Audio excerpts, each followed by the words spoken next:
puntata tra lo sport e l'agricoltura, questa di Agricoltura Veneta, che parte dal Ponte di Bassano. Sono con Giorgio Giacomini che in bicicletta inizia un itinerario con i propri compagni. Che cosa fate oggi? Oggi facciamo per la prima volta un percorso che parte da Bassano, che unisce poi Badoere, passando per Galliera Veneta, e con arrivo nel tardo pomeriggio lì a Cimadolmo. Noi vogliamo un po' promuovere sia il territorio e sia l'asparago, l'unione di queste tre province alla fine. Questo è il primo tour dell'asparago veneto ed è, diciamo, una sorta di test pilota. E allora adesso noi vi facciamo partire perché ci rivedremo a Galliera Veneta. Giorgio Giacomini, buon viaggio. Grazie, a dopo. Assessore Scotton, cosa fa? Fotografa gli asparagi? Sì, perché questo potrebbe diventare veramente l'emblema della nostra città. Ma per Bassano, che cos'è l'asparago? L'asparago è la bassanesità, perché è il grande prodotto della nostra città. Inizia questo primo tour veneto, che significa mettere insieme l'asparago di Bassano con quello di Badoere e quello di Cimadolmo, un passaggio importante. Beh, abbiamo già iniziato lo scorso anno con un gemellaggio fra consorzi proprio per valorizzare questo prodotto tipico della nostra regione. L'asparago di Bassano, l'asparago di Badoere, l'asparago di Cimadolmo hanno sempre corso, mettiamola così, da soli. Adesso cominciate a correre insieme. Gli ultimi anni, grazie forse anche a un rinnovo generazionale, abbiamo sempre cercato di collaborare. Noi non ci sentiamo i concorrenti, nel senso, perché ognuno ha un valore aggiunto, un proprio asparago, una propria storia, quindi assolutamente c'è solo da darci una mano. Presidente Carlesso, sono importanti il blocco in questa operazione dell'asparago veneto? Beh, assolutamente sì, anche perché il percorso è stato studiato in maniera particolare con la collaborazione delle nostre Proloco. Fortunatamente torniamo a guardare i nostri prodotti tipici. Ci sono anche dei prodotti d'eco. I prodotti d'eco con denominazione comunale sono quei prodotti di eccellenza che le Proloco stanno facendo riscoprire alla collettività. Grazie Presidente, adesso noi ci vediamo i titoli e poi andiamo a Galliera Veneta.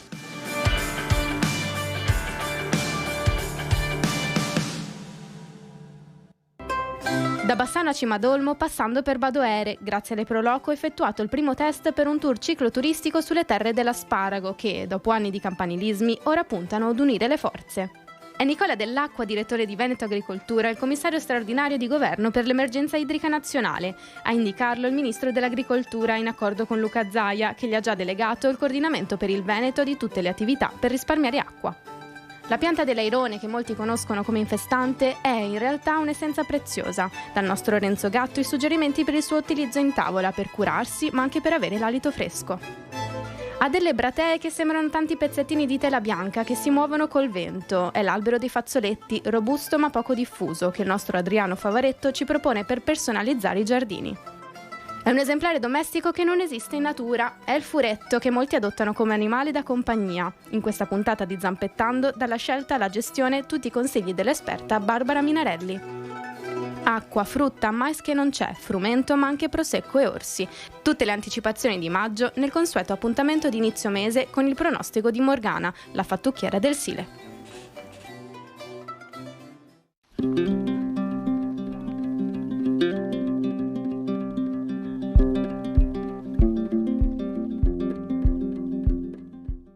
Ed eccoci in arrivo al Villa Imperiale di Galliera Veneta.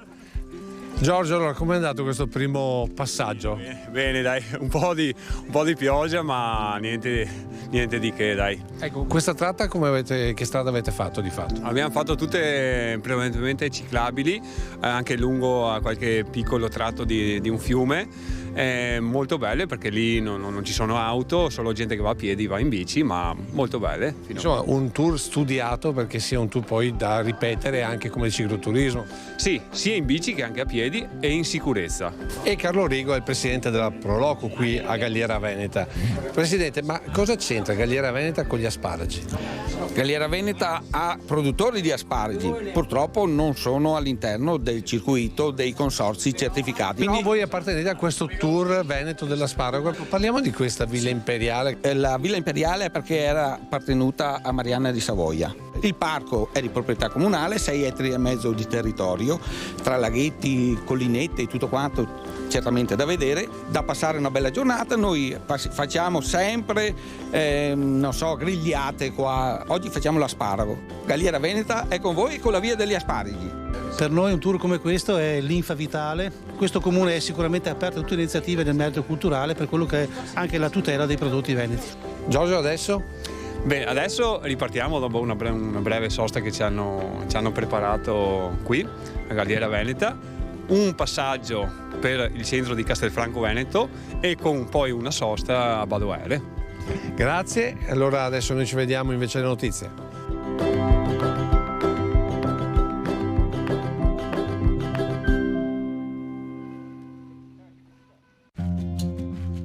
È Nicola Dell'Acqua, il commissario straordinario di governo per l'emergenza idrica nazionale. La nomina da parte del governo Meloni per il direttore di Veneto Agricoltura, già numero 1 di ARPA Veneto.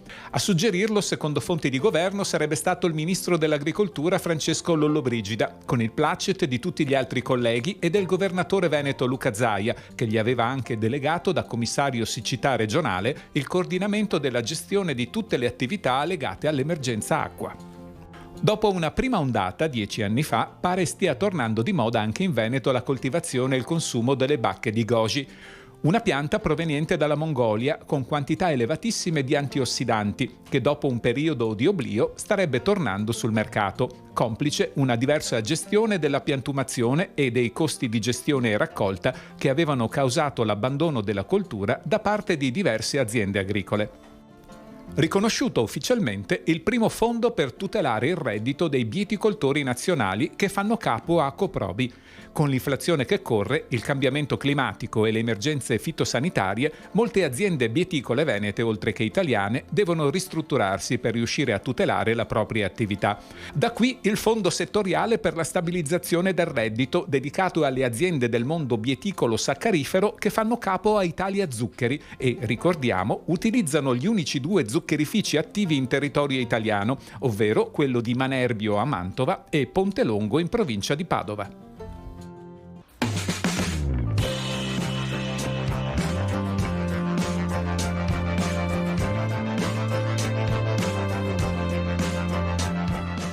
E come vedete ci siamo spostati in una delle porte qui a Castelfranco in questo tour dedicato alle biciclette ma dedicato soprattutto all'asparago veneto, ai 3 asparagi Badoere, Bassano e Cimadolmo. Com'è andata? Il tempo è clemente, il percorso è bellissimo. E adesso appena che usciamo qui da Castelfranco direzione Badoere. Difficoltà in alcuni tratti per chi è proprio amante della bicicletta? Ma no, difficoltà particolari non ci sono. Il percorso è tutto pianeggiante, l'importante è cercare sempre le ciclabili. Qualche tratto purtroppo non ci sono, ma basta mantenere la destra e rispettare un po' il traffico. Ecco, nel tour che voi state facendo state proprio testando proprio questo? Sì, stiamo verificando per mettere sempre in sicurezza prima di tutto sia i ciclisti o chi va a piedi, le camminate. Avanti, buon viaggio. Grazie. Adesso noi ci fermiamo per un po' di pubblicità e dopodiché riprenderemo questo tour dedicato all'asparago, ai 3 asparagi, ma soprattutto dedicato al nostro territorio dalla rotonda di Badoere.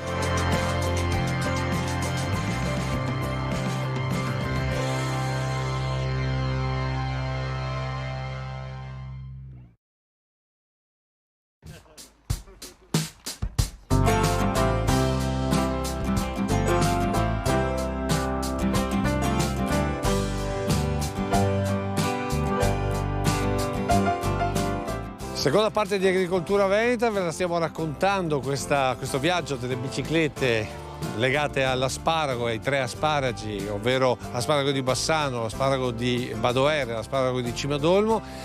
Finalmente sono arrivati qui in rotonda Badoere. E allora, com'è andato questo passaggio da Castelfranco a Badoere? Bellissimo, c'è una natura favolosa che se non passi in bici non puoi vedere. E allora andiamo invece a sentire qual è, diciamo così, il polso della situazione per quanto riguarda l'asparago, l'annata di quest'anno. Sta andando bene, abbiamo iniziato con delle difficoltà dovute al meteo, diciamo che adesso comincia a muoversi la stagione. La qualità è molto buona anche quest'anno, avendo un prodotto di nicchia e un prodotto marchiato dovremo avere anche una certa redditività sul prezzo. Non sempre questo ci viene riconosciuto e molte volte noi dobbiamo subire la concorrenza di altri asparagi che purtroppo la GDO mette a fianco e non ci permette di emergere. La sinergia si può avere anche con gli altri consorzi come abbiamo, però dobbiamo averla soprattutto tra produttori degli stessi consorzi, nel senso che quando si va ad affrontare certi mercati bisogna avere una massa critica che ci permetta di affrontare questi mercati che ci chiedono la costanza di fornitura. Abbiamo visto uscire i piatti preparati dalla Proloco. Siamo con il Presidente. Presidente, l'importanza del volontariato anche nella promozione di un prodotto come l'asparago.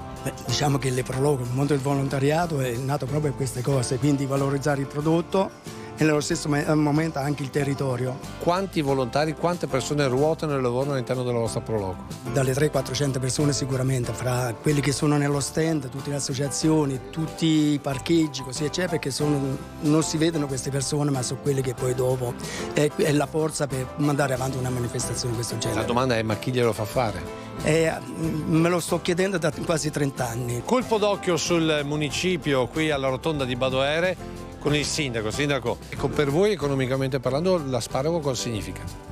Beh, economicamente parlando significa tutto, perché attorno non solo alla rotonda ma attorno al prodotto principe asparago si è creata una microeconomia zonale attorno alla quale appunto si sono sviluppate attività commerciali, si è sviluppata un'imprenditoria dell'asparago, ma soprattutto un'imprenditoria del territorio. Stiamo creando la consapevolezza di una cultura della collaborazione, sperando un domani, magari anche in un prossimo futuro non tanto lontano, di vedere finalmente l'asparago di Badoere, l'asparago di Cimadolmo e l'asparago di Bassano uniti in un asparago veneto.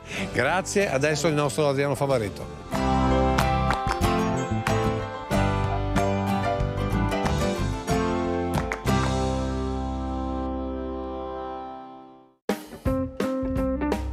Questa settimana vi voglio parlare dell'albero dei fazzoletti.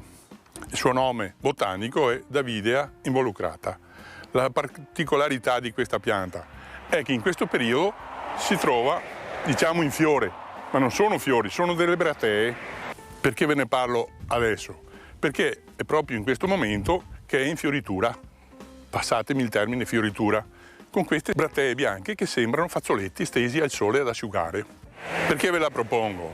Perché non si vedono molti in giro e quindi potrebbe essere anche un'idea per un giardino diverso. Del resto è una pianta robusta, ama terreni umidi, quindi avete un angolo del giardino umido, piantatela pure, posizione soleggiata, mezz'ombra, ha uno sviluppo 8-10 metri, quindi anche in un piccolo giardino di centinaio di metri sta bene come pianta isolata, non ha bisogno di grandi manutenzioni, è una pianta a foglia caduca. Cosa vuol dire foglia caduca? Che d'inverno in autunno perde le foglie e così nell'invernata il terreno respira anche, perché lascia filtrare un po' di più sole. Consigli: nei vivai la potete trovare sia a fusto nudo che a cespuglio. Io consiglierei una pianta giovane, di potature non ha bisogno, o se c'è da spuntare, c'è da spuntare qualche rametto che dà fastidio, o ecco un'altra cosa da dire, dovete comunque rispettare i confini, i 3 metri dal confine in pratica, perché la pianta sviluppa a un'altezza 7, 8, 10 metri. Concimazioni, quelle che fate per il prato, oppure ci buttate una manciata di stallatico attorno, va bene. Importante però che sia una zona umida. Quindi mi raccomando, questa volta non dico fate un buon lavoro, ma scegliete bene.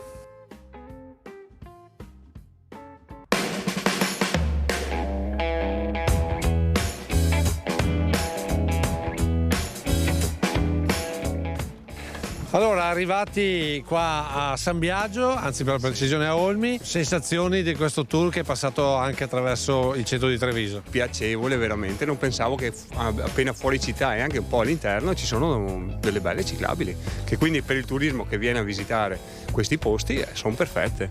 Presidente Gasparini, ma perché ci siamo fermati qui proprio a San Biagio? Abbiamo intervisto 2 tappe intermedie per poter dare un po' di sostegno ai nostri 7 volontari ciclisti che si sono prestati per questo percorso e anche per far conoscere soprattutto il prodotto non solo nei capoluoghi, diciamo così, e quindi faccio riferimento a Bassano, Badoere e Cimadolmo, ma anche altri comuni che strada facendo hanno questo questa è la genuinità nel proprio territorio. Noi siamo terra all'80% agricola e quindi i nostri prodotti vanno in giro per il mondo, sono esportati in giro per il mondo. Voi avete investito sulle piste ciclabili anche con la prospettiva di un turismo straniero che sempre di più utilizza la bicicletta. Certamente, dobbiamo pensare che i cicloturisti arrivano da Monaco, quindi partiamo dalla Germania per arrivare qui attraverso la Piave, ci possiamo collegare poi con la Treviso-Stiglia, quindi un patrimonio che porta turismo, porta benessere e i nostri valori, le nostre tradizioni e i nostri sapori. Emanuele Pavanetto è il titolare dell'agriturismo che ha ospitato questo passaggio. C'è tanta richiesta da parte della clientela in questo periodo, diciamo in primavera, di asparago? Sì, abbastanza, sicuramente. Noi lo utilizziamo in modo però raffinato, ecco, non nella classica tipologia uovi sparasi, per capirci, però insomma comunque viene ben rappresentato nei nostri piatti. Cerchiamo di fare una cucina e un servizio di qualità. Giorgio, adesso dove andate? Abbiamo finito, adesso è l'ultima tappa, adesso arriviamo a Cimadolmo. Bene, e noi adesso ci fermiamo invece con Resto Gatto.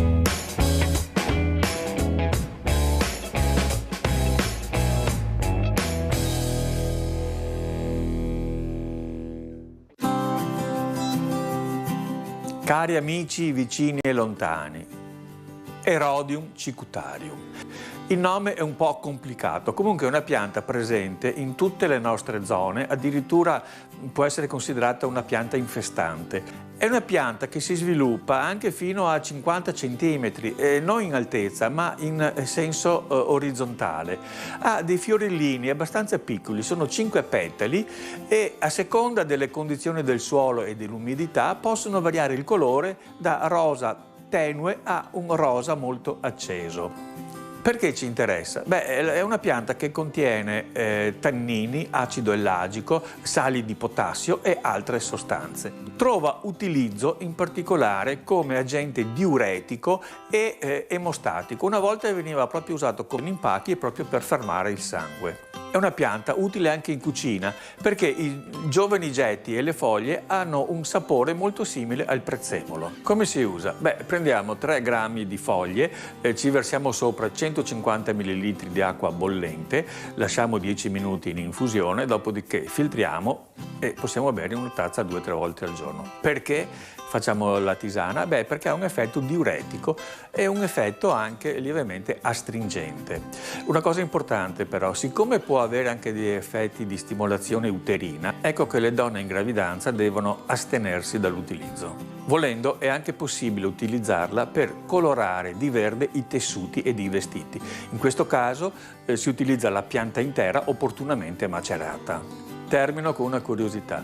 Il nome Erodium deriva dal greco, che sta a significare airone. Perché? Perché il seme di questa pianta assomiglia molto al becco dell'airone. Tant'è che un nome volgare italiano viene anche chiamato becco di gru o becco di airone. Inoltre, in alcune parti del mondo, la radice viene utilizzata come succedaneo del chewing gum, probabilmente perché pulisce l'alito.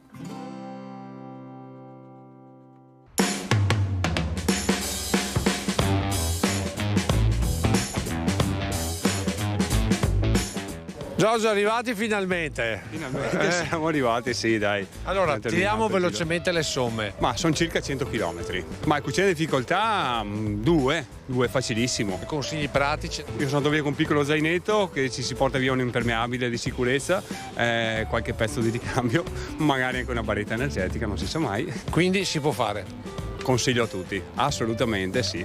Presidente Folladoro, insomma siamo arrivati a questo gemellaggio tra l'asparago di Bassano, l'asparago di Cimadolmo e l'asparago di Badoere in un Veneto che è di 1000 campanili, è già un bel passo in avanti, direi. Sì, ma quello che è bello è che questi passi in avanti di mettere assieme lo fanno le Proloco, che sono legate tutte al proprio campanile, però sanno ormai guardare in avanti e quindi mettersi in gioco insieme con tutti gli altri per valorizzare ancora di più i prodotti. Con gli asparagi lo stiamo facendo e la prossima che stiamo cercando di mettere in piedi, che riguarda un po' tutto il territorio pedemontano veneto, sono gli oli del Veneto. Ci piacerebbe riuscire ad arrivare anche in questo caso a mettere insieme tante iniziative, tante proloco, tanti comuni, proprio per promuovere questi prodotti tutti assieme. Flavio Peterle, vicepresidente del consorzio, insieme agli altri due in questo gemellaggio, insomma, si riesce a fare un passo in avanti dopo gli anni di distanza?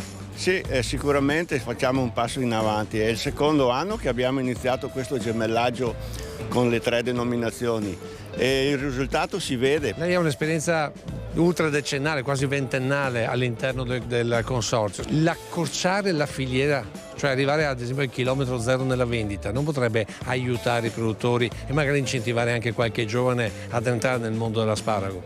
Sì, potrebbe essere e sarà un'ottima idea. Però bisogna saperla coordinare. Allora quindi il consorzio diventa importantissimo. Quello che stiamo cercando di fare è unire un po' tutta la produzione, tutti i produttori, che ci sia sempre questo consorzio capofila e che sia il modello da seguire un po' per tutti i produttori.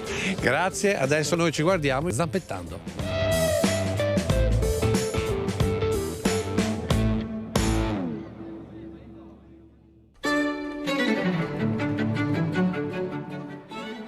Ciao, io sono Barbara Minarelli, siamo qui per la nuova puntata di Zampettando. Noi siamo l'associazione Un Furetto in Famiglia e ci occupiamo di recuperare i furetti abbandonati, perché purtroppo tante persone lo vedono in fiera, vedono le inserzioni, si portano a casa il furetto perché è tanto carino, è tanto tenero, è tanto bellino, e poi dopo non lo sanno gestire. Allora, il furetto, a differenza di quel che pensano molti, è un animale domestico, assolutamente domestico, perché in natura non esiste. Esiste il suo antenato, che è la puzzola europea, da non confondere con la puzzola americana, quella dei cartoni animati, quella con la coda grande che tiene dritta, che puzza tanto. Il furetto è della famiglia dei mustelidi, quindi è parente delle donnole, faine, visoni, lontre, e è un po' un lazzarone, è un po' un berichino il furetto, non è mai fermo, si agita sempre, è un carnivoro stretto, quindi deve mangiare solo carne fresca con ossa oppure crocchette di alta qualità. Il furetto è un animale molto impegnativo e noi come associazione ci occupiamo appunto intanto di fare informazione perché la gente non li prenda con leggerezza e poi li recuperiamo, li curiamo, li seguiamo e poi li affidiamo a delle nuove famiglie. Il furetto ha dei comportamenti, essendo un mustelide, ha dei comportamenti da gatto e dei comportamenti da cane, ossia gonfia il pelo e soffia come un gatto. Però cerca il padrone, è affettuoso come un cane, va a spasso a guinzaglio e quindi insomma è un bel compagno di vita, però molto molto impegnativo. Cos'altro dire del furetto? Che è estremamente curioso e estremamente intelligente. È anche molto determinato, per cui bisogna prima di prendere un furetto informarsi bene e soprattutto mettere la casa in sicurezza. Se uno non ha mai avuto furetti e ha bambini piccoli non è il caso, perché il furetto morde. Imparano subito che nel frigorifero c'è da mangiare, quindi uno apre il frigo e il furetto è già dentro, quindi la lavastoviglie idem, per cui quando si aprono certi elettrodomestici è meglio avere il furetto in braccio o chiuso al sicuro, perché poi sono talmente veloci che uno non se ne accorge nemmeno e rischia di chiuderli dentro. I furetti possono essere di tanti colori, possono essere scurissimi con la mascherina e il naso nero, oppure scuri scuri col naso rosa. Vero che potete essere di un sacco di colori. E quindi insomma questo è un bel personaggio.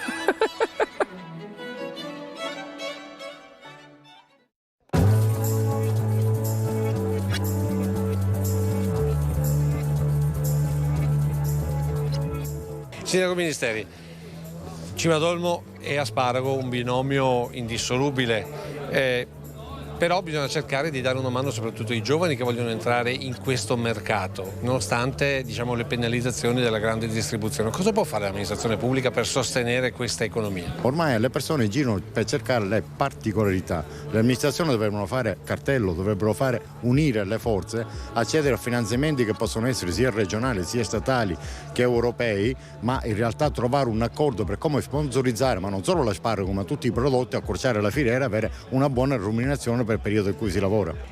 E con Lino Bottan, che è un po' lo chef della Locanda da Rosa, che ha preparato il piatto, diciamo, immagine qui a Cimadolmo. Chi viene a mangiare asparagi qui a Cimadolmo vuole piatti gourmet o vuole il piatto della tradizione? 50-50, c'è chi cerca il piatto classico asparago e uova, invece chi si prova un piatto diverso, come può essere la carbonara di asparagi che abbiamo noi in menù, oppure la tartare con gli asparagi in agrodolce, insomma c'è un po' un misto di queste persone. Terminato il tour, dati i gadget, insomma terminata la giornata molto lunga che è partita da Bassano, parliamo con il vero regista di tutta questa situazione, Graziano Dall'Acqua.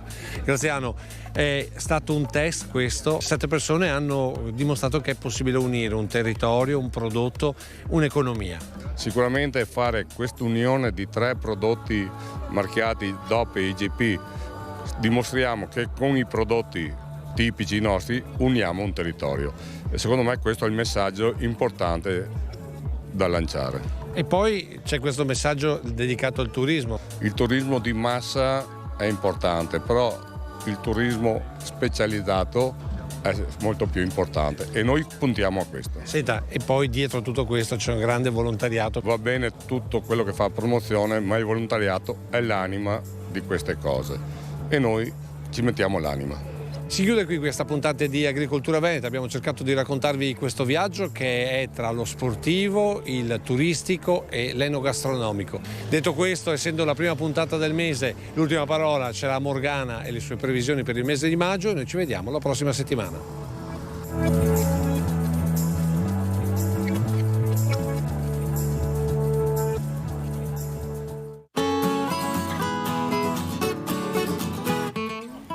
Buondì e buona sorte da Morgana del fiume Silente, che se sinca in mezzo a corte, ve conta il futuro e non ve domanda niente. Anche a maio si arriva, ma col tempo roverso, e il mese nuovo si rappresenta facendo già qualche brutto scherzo. Una volta a sta ora si cavava via tutto, caldo e maneghette corte se faceva i mestieri. Adesso si arriva il freddo col tempo più brutto, e a grandine che ha fatto danni sovide e frutteri. Avevo visto quanto granché che sei anche qua da rente, peso del prosecco che salta fuori fin sotto le case. Pecca che invece de mais ve ne si sta semenando poco o niente, parassicità che non mi ha sarà pase. Come c'ha questa bistecca finta fatta in laboratorio, con gli allevatori che tira fuori la grinta e l'Europa che la benedisse con l'aspersorio. Per questo il SIL fa notare che il turismo aumenterà anno per anno. Gente che viene qua per benstar in mezzo alla natura e al mangiar sano. E ora, contadini, stai ancora pitenti a pompar vigneti ogni mattina, perché passare con massa trattamenti, la gente non viene più a trovarvi in cantina. Guardando il futuro, qualcuno mi domanda dell'orso se io coparà o io manderà lontano di gente. E il SIL mi dice che sarà pide qualche discorso, ma che come quei lupi non cambierà niente. Perché a politica, nonostante elezioni, se come il gatto pardo siciliano, dir che cambierà tutto con tante innovazioni e poi alzare sempre il bastone sulle stesse mani. Ecco questo Morgana ve aiuta e come una vecchia sia, vi ricorda il 7 a festa del casone in pastoria. Vi aspetto qua tra 30 dì, ma prima di andare via, non ti smenteghevi di viva sta vita, sempre con un po' di allegria!